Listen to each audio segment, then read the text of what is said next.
Welcome to Green Beers. This is Mike Savage. Ani. Austin. And Charlie. All right, guys, we're back, and today we are going to talk about residential electrification, what that means, why you should do it, and we're going to drink some beer in between now and then. So everyone today brought their own beer. I bought Jam Up the Mash, a dry hop sour by the Collective Arts. I honestly don't know if there's anything sustainable about it. I'm sorry about that. It was in my fridge. It's all I could do. But I'm going to try it right now. You guys can introduce yours. What is sustainable arts, Mike? Collective Arts. Oh, Collective Art. Yeah, nothing sustainable. Nothing sustainable about it. Right. Yeah. I have a copper Kolsch from the Turtleswamp Brewing Company in Jamaica Plain, Massachusetts. I'll talk a little bit more about Turtleswamp in a minute. I've never even heard of that, but it's an awesome name, and only went to JP once, but it was very fun. I have, in fact, a mass market lager, namely Corona, and my defense of bringing a lager to a craft beer party is that, in fact, because of the pandemic, Corona sales have tanked because people find it unnerving to drink a beer called Corona when you have a coronavirus going on. And that's really unfair. So again, I really don't know much about Corona's sustainability profile. Obviously, they make millions of liters of beer a year and ship it all over the world. But here's one for economic sustainability for a corporation that ought not to have taken a bad hit. Just a terrible coincidence. So that's what's up here. Seems fair. I don't even think it's a coincidence. Coronaviruses have been around a long time. They had plenty of time to switch it up. They were stubborn, and they get anything that comes to them. Well, and plus some scientists decided to name it the coronavirus. It's not the beer's fault. The word has been around forever. Yeah. Yeah, it just means crown, guys. Yeah, exactly. So it's like, or halo type of thing. So yeah. Anywho, but the review on my beer is that it is watery, but in a nice way. Do you have the lime? Of course I have the lime. I always have the lime in there. It's impossible to drink this without a lime in there. It's basically hydration. Am I right? Sort of. But better than water. So Turtleswamp Brewing Company is in Jamaica Plain, Massachusetts. Turtleswamp is an area of Boston that was a drainage where lots of streams came through, including Stony Brook. And at the turn of the 20th century, there were 24 breweries there because the swamp and the surrounding pudding stone from Roxbury pudding stone was a remarkable natural filter. So the water was beautiful and pristine. And so the breweries set up there in the late 19th century. For a long time, Sam Adams was the only remaining brewery. That's not right. Well, maybe it was. But anyway, about 4 years ago, Turtleswamp opened up in JP. I don't know what they're doing about sustainability, but their very founding story, and it's on every can, is about clean water. So they get credit for that. This is a Kolsch, which is it must say Kolsch style, because technically Kolsch is only for beer brewed in a very particular way within 50 kilometers of Cologne, Germany. Yeah. Okay. And it's a German style ale with a very specific brewing process. And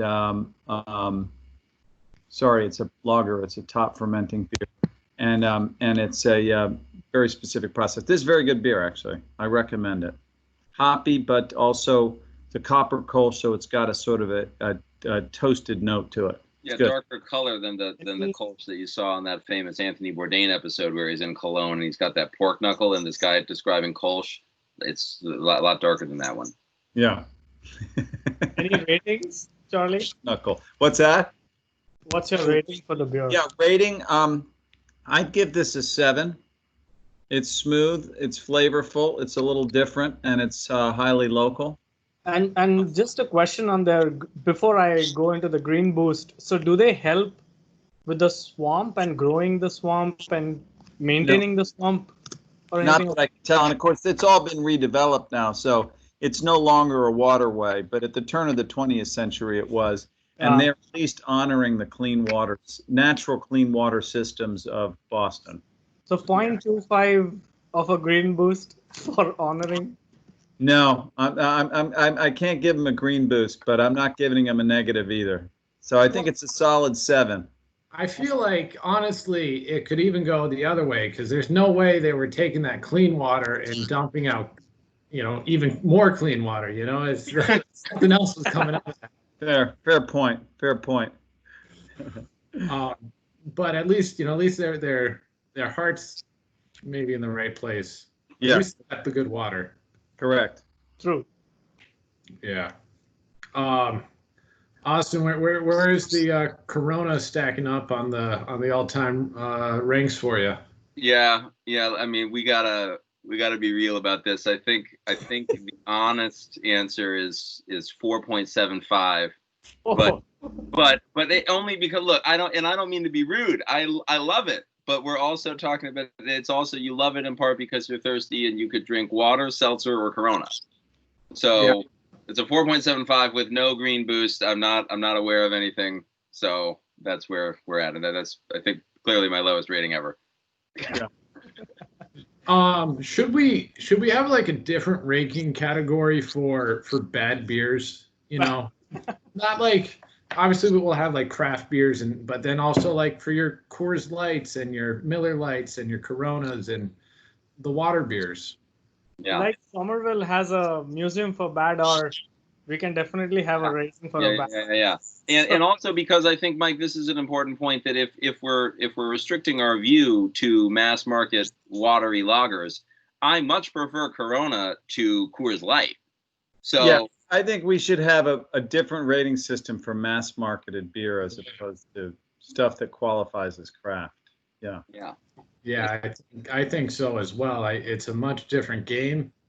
It's a little bit of hydration. What's the cheapest? A lot of cost comes into that calculation.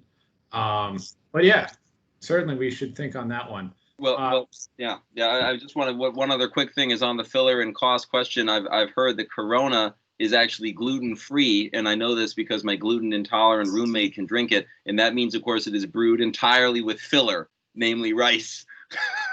Right, presumably so it's talking about cost. There you go.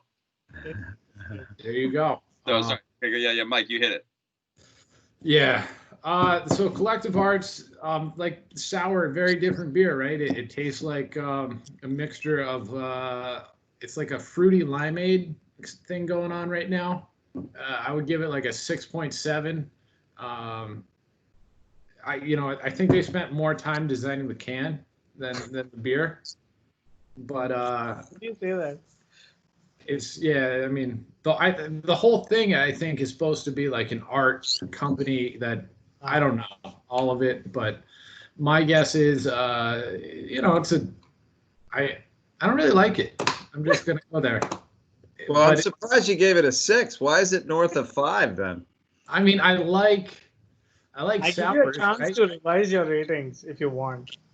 Yeah, I guess like I don't really want to like be seen as somebody who's like just gonna say that's a really bad beer. You shouldn't drink it. You should drink it. You should try it.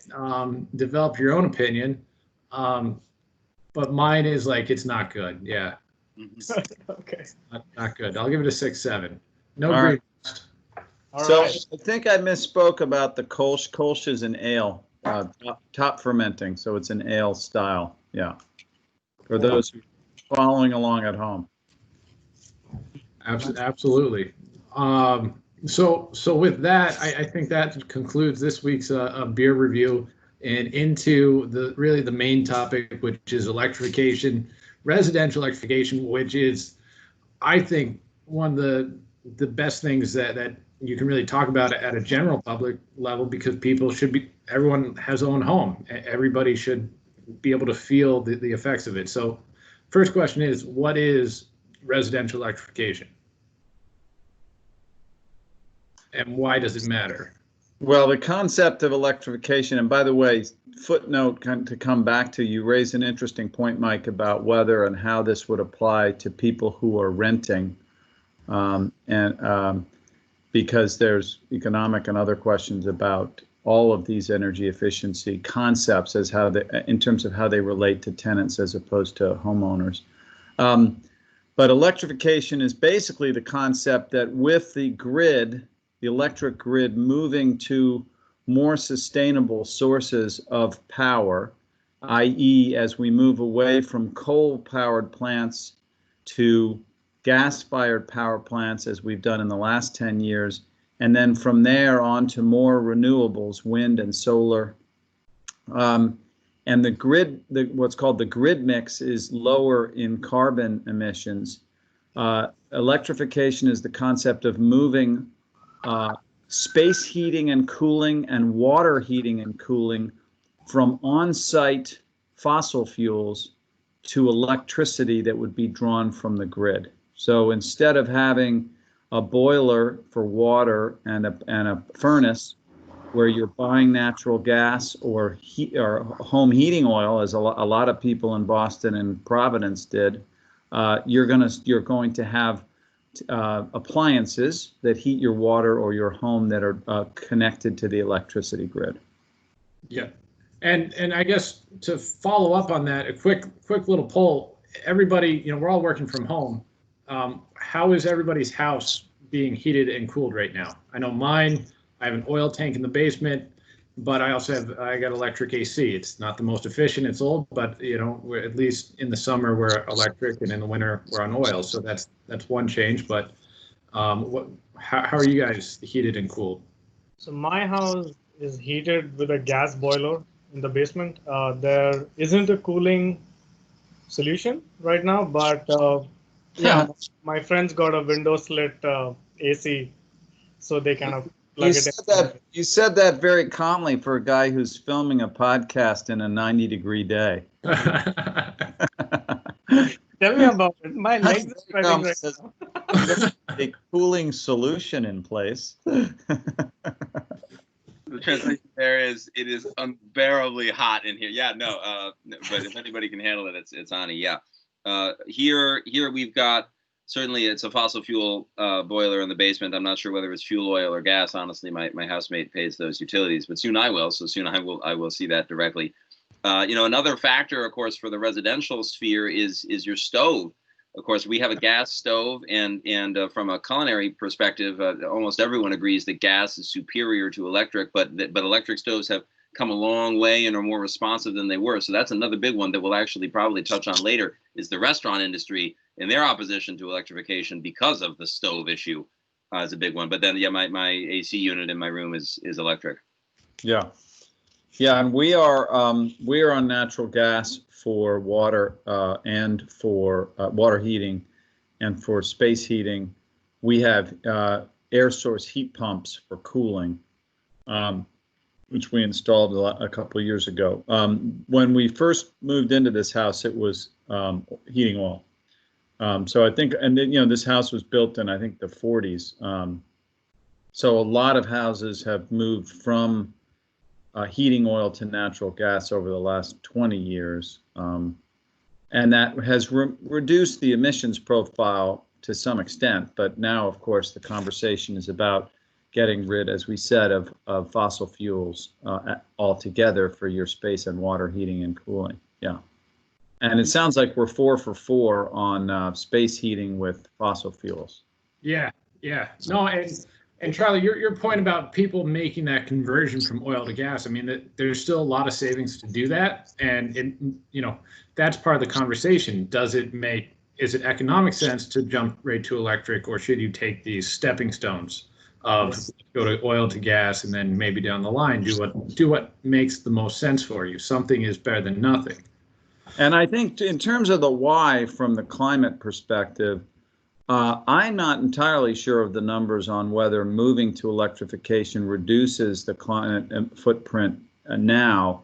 There's certainly a very strong sense and very clear data that over the next 30 years, as we go from 2020 to the 2050 targets, that there's no way to get to that 75% reduction in current climate emissions unless you electrify, unless you make the grid much less carbon intensive, and then electrify all buildings. So residential sector is 10% of carbon emissions for the country. I think the number is 11 million people are using heating oil, and something like 70 million homes are using fossil fuel of one sort or another. And you just can't get the targets without electrifying over the next 30 years. I think that's the point, right? Yeah. Yeah. Yeah. And we're trying to get there, sooner than later. The target keeps getting faster and faster. It's less than 10 years from now, really, to get to 2030 to see significant change. So it is a very interesting question. In terms of feasibility, is that really an option for a lot of homeowners, right? Because right now it's not only homeowners, but then for Ani and Austin, right? You guys are renting in Boston right now, and that adds a level of complexity to getting there, right? You guys, right? The landlord doesn't care why or how you guys pay for your energy. It's up to you. He just puts in a system, and you guys pay for it. So in terms of solutions, what is feasible? I mean, just on the technology bit, you're right. When you're renting an apartment, you almost have no say in how you're getting your heating, cooling, and electricity sourced. But with that said, on the technology front, I think there are a couple of things that a landlord can definitely look at from the economic standpoint and what goes back to the point what Charlie mentioned, wherein you have an investment today on electrifying your heating and cooling, but the device is going to stay for a longer term of 10 to 15 years after today, while your grid gets cleaner. So the point is, you'll end up using lesser fossil fuel at the end and have a lower carbon footprint with the source of electricity for heating or cooling, right? Yeah. With that said, space heating, the devices that are there, before I get into electrification, my first thought would be to my landlord would be to weatherize these houses. So the house that I live in I think it was built back in the 80s, and it has gone through retrofits for their plumbing and wiring, but I don't think anything has gone in terms of investments on the insulation of the house and of the windows, doors, the skylight. It's so evident because when it's winters, it's freezing cold inside unless my radiator works. So I think that would be my step one if I was a landlord. And it's at the end of the day, it's around 15 to 20% of energy savings, which they must realize is going to be is something that they will save and actually increase the property value also, which they can definitely soon kind of reap the capex of the renters, the monthly rental from the renters. So I think weatherization would be my step one. The step two would be obviously, like Charlie mentioned, the heat pump HVAC. If you install it, kind of replaces your air conditioner and a gas furnace at the same time. So it's just a play, I think, for a landlord with 8 or 10 apartments in the same house or in the same unit. They would definitely need to size it properly. But yes, there's a lot of benefit. Like on the RMI report in Rhode Island, the NPV cost for a 15-year period for having a propane tank is $28,000, which is around $1,867 a year. While if you have an air source heat pump, it's around $953 a year of expense. So I would say it's a long-term investment on the electrification front.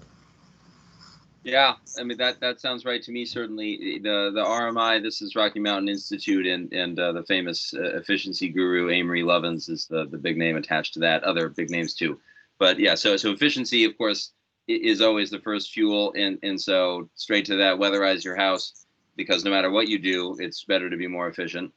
But then on electrifying, the costs are different, of course, for new construction and retrofits. And the RMI report makes that clear that, of course, if it's new construction and you have to buy something, either air source or ground source heat pump or a gas furnace, then electrifying is very cost competitive.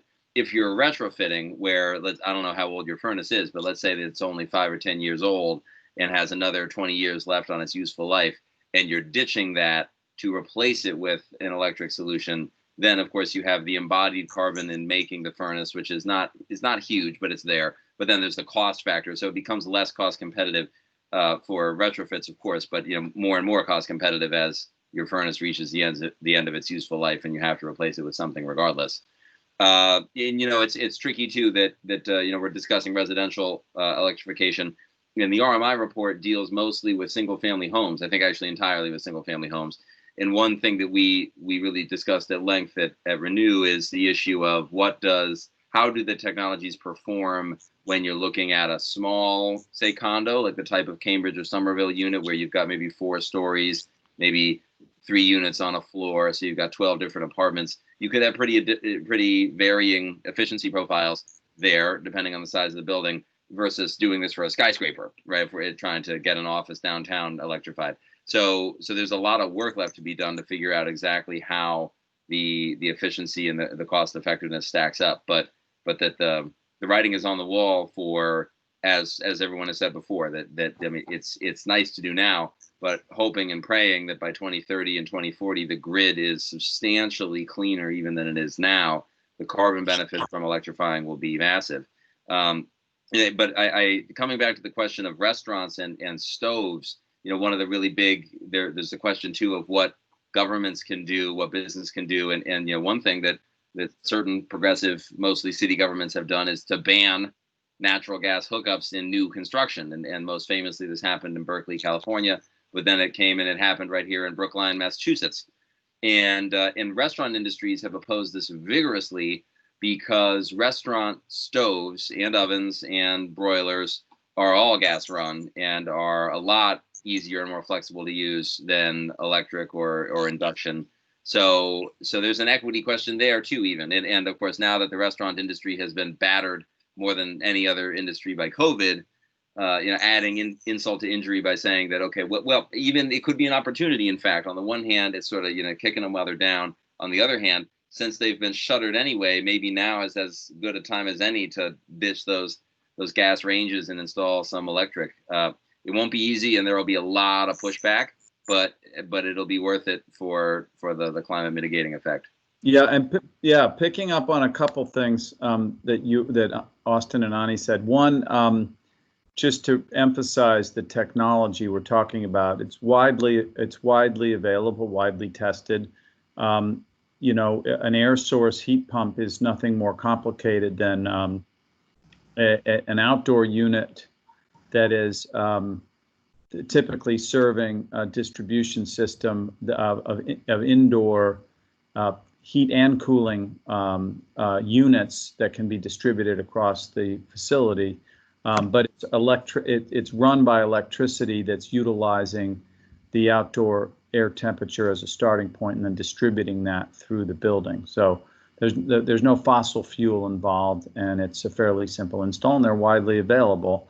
To Austin's point, I was really surprised by the RMI report to find that in new construction, these electrification technologies, principally, I'm assuming air-sourced heat pumps, which is less expensive than ground-sourced heat pumps, are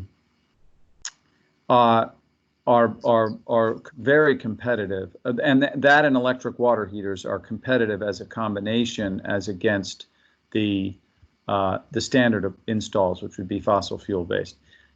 They're doing a very important analysis on the life cycle cost, which Ani mentioned. That is to say, over the life of the equipment, how much will it cost the homeowner or through the owner of the property, the tenants, to receive the heating and cooling associated with that equipment.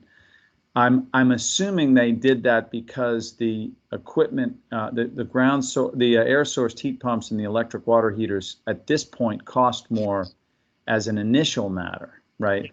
So you come back to the problem that Renew is addressing in the commercial sector of how do you deal with the upfront cost, which is a hurdle for people, and provide long-term savings, right? You have to convince somebody to pay more now to save some, because obviously they're not paying for fuel oil over the long haul. So part of this is about changing customer behavior and getting people to price these things over a life cycle cost, and not just, well, what's cheaper as I'm trying to meet my budget, right, to build a new home. Yeah. But in any case, these things are widely available. It's fairly straightforward technology. Certainly, well, generally speaking, it works well. There is this issue that, for example, in very cold climates, or in climates where you get below 15 degrees, negative 15 degrees, of which we've had a couple days like that in Boston, these air source systems do not work very well and/or are highly inefficient. So there are still some performance issues to work out, but it's doable. It's about getting people and thinking about business models that get people across the initial hurdle. Yeah. Just on what I mentioned previously, I wanted to ask you guys. So I know that when you have energy efficiency measures in buildings, the property value increases. I know I mentioned it. I don't want to be irresponsible when I said that the property value of the houses also will increase if you have these measures in. So does that happen for residential houses too?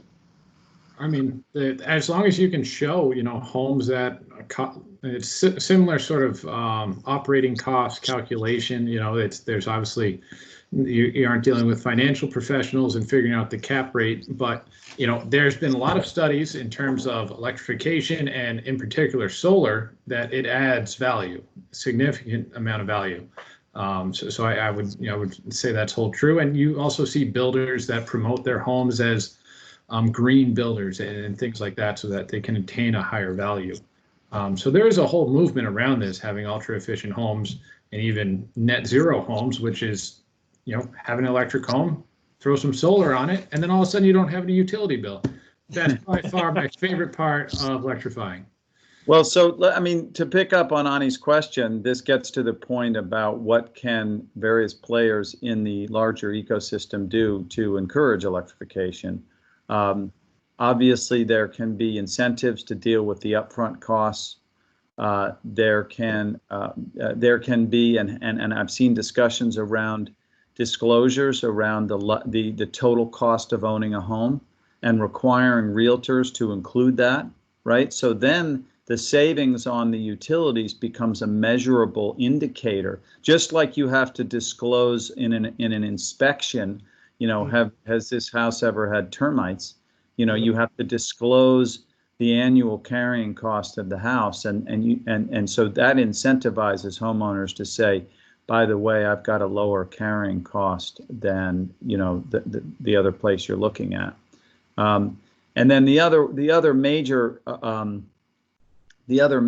area that's relevant here is the utility pricing scheme. And I don't know, Mike, if we're ready to move to that, but the role the utilities can play in making these electrification systems attractive is making it possible for homeowners to essentially save money by having them in their home. Yeah. Yeah, I think that's probably a whole nother conversation. I think because the utility is, for the most part, up here in the Northeast, they're thinking about it, but I don't believe they're there yet. I mean, if you look at most of the incentives that they're providing, it's for still oil to gas conversions, right?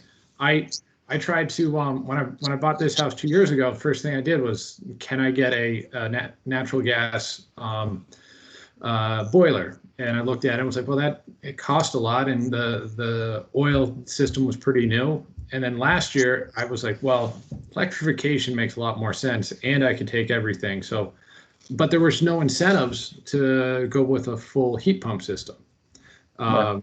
And so I think those goals are yet to be aligned, but I do think it's coming. Yeah, and I think you're right. It's another conversation as we continue through the year on these things. But I think both the upfront incentives for these systems and then the pricing schemes for how much you pay for electricity at different times of the day is a very deep dive that we need to do. But just to bookmark it, to come back to it, there has been a lot of very innovative thinking about how we can change pricing depending on the time of the day to encourage people to use electricity when it's plentiful, when we're, in order to take pressure off the grid, or when there is a high percentage of renewables, right? In a state that has lots of renewables in California, how do you price it so that people's appliances are on when the sun is shining, as it were? And then, or storing when the sun is shining, and then discharging when the dirtier part of the grid is operative. So there's a lot to be, there is this a time of day, time of use pricing is another topic altogether, but it's an important underlying policy component to moving to electrification in the residential sector. Yeah. Yeah, another policy component. It doesn't have to be directly related to electrification incentives. It can simply be a fee for or a cap on your emissions, akin to the efficiency law that we saw in New York City, where Right. as the grid becomes more efficient, you simply have a factor for all of your different fossil fuels, and then a factor for grid electricity. And even today, that at the efficiencies that we're looking at, you would do better, staying underneath your limit. This is a limit imposed by square footage. Staying underneath that limit, going with electrification. As the grid becomes greener and greener, then you just are giving yourself more and more and more room on the top below your limit, which is great because those limits increment and become stricter and stricter as time goes on, it's very smart progressive policy. So. Yeah. So you've got good policies that incentivize electrification as the grid becomes cleaner, that aren't specifically electrification policies. They're more blanket policies, but they work well. Mm-hmm. Absolutely. So I think that's probably a good place to wrap. We're going to continue down this conversation on electrification and really touch on the commercial side. What does it mean to electrify the actual utility, which if we don't do, none of this is all going to make sense. So, I mean, renewables for the utility. So that'll be very exciting. But at the end of the day, it is feasible. You should do it if you own a house. The question is, should you do it now or should you do it tomorrow? Probably should have done it yesterday. Would have been better for the environment. So, well, certainly if you're building a new house, there's data that it's cost effective, and in some retrofit scenarios, it's cost effective. So it's coming, right? It is. All right. Cheers, gentlemen. All right. Everybody. It's a pleasure.